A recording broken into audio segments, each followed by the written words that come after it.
Tony, তোমার ছাত্রদের বলে দিও অ্যানুয়াল ফাংশনের আর বেশি দিন নেই, সামনের মাসে 2 তারিখে প্রোগ্রাম শুরু হয়ে যাবে। স্যার, এবছরের প্রোগ্রামটা আমার ছাত্রীদের দেন, ওরাই পরিচালনা করবে। শাড়ি সামলাতে পারে না, পরিচালনা করবে। মেয়েদের কাছে দুর্বল ভাবেন না, মেয়েরাই এখন দেশ চালাচ্ছে। ছেলে মেয়ের সমান অধিকার, প্রতি বছর ছেলেরা করে আসছে, এবছর মেয়েরা করবে। হ্যাঁ, মেয়েরাই করুক। না না, প্রতি বছর দায়িত্ব ছেলেদের হাতেই থাকে, এবারও ছেলেদের হাতেই থাকবে। না, মেয়েদের হাতে থাকবে। না না, ছেলেদের হাতে থাকবে। না, মেয়েদের হাতে থাকবে। থামো থামো, ফাংশনে তো এখনো 20-22 দিন লেট আছে। ছেলে আর মেয়েদের মধ্যে একটা খেলা রাখো, খেলায় যারা জিতবে তারাই না পরিচালনা করবে। হ্যাঁ, আমি রাজি। আমিও রাজি। গেমটা কি গেম দেওয়া যায়? দড়ি টানাটানি। ছেলেদের সাথে দড়ি টানাটানি করবে মেয়েরা।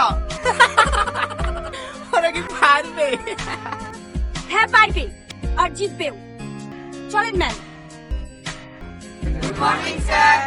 শোন, সামনে সোমবারে তোদের প্রতিযোগিতা আছে। কিসে স্যার? ওই কটা গাদার সাথে তোদেরকে দড়ি টানাটানি করতে হবে। মেয়েদের সঙ্গে আমাদের দড়ি টানাটানি করতে হবে। ওরা পারবে স্যার।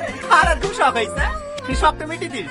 সবই বুঝতে পারছি ম্যাম, প্রতি বছর ওরাই মডেলি করে, আমাদেরকে ফাংশনে ঢুকতেই দেয় না। আর জানেন ম্যাম, এগুলোকে দুটো দুটো করে টিফিন দেয়, কিছু বলতে গেলেই মারতে যায়।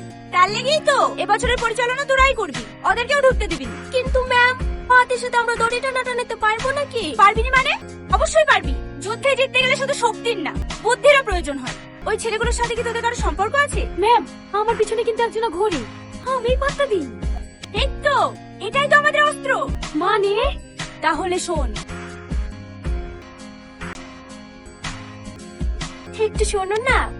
আমাদেরকে বলছো? না, তোমাকে। বাবা, তা শুরি চেঞ্জ হয়ে গেছে যে। বলো বলো, টিফিনটা একটু খুলে দাও না। সামান্য একটা টিফিনই খুলতে পারছো না, আর আমাদের সাথে দড়ি টানাটানি করবা কি করি? তুমি একটা খাও। না না, আমি খাবো না। ধরো তো, একটু সরে চলো, আমিও এখানে বসে খাবো। খাসনি? কি হলো, খাও। আরে শালা খাসনি, ওটাই ধান্দা করছে, বুঝতে পারছি নি। কি পটানি ধান্দা করছে? ওদের সাথে একটু বন্ধুত্ব করতে পারিনি নাকি? সবসময় করবে বাবু, এলে হা করো। আমি হ্যাঁ, দাও।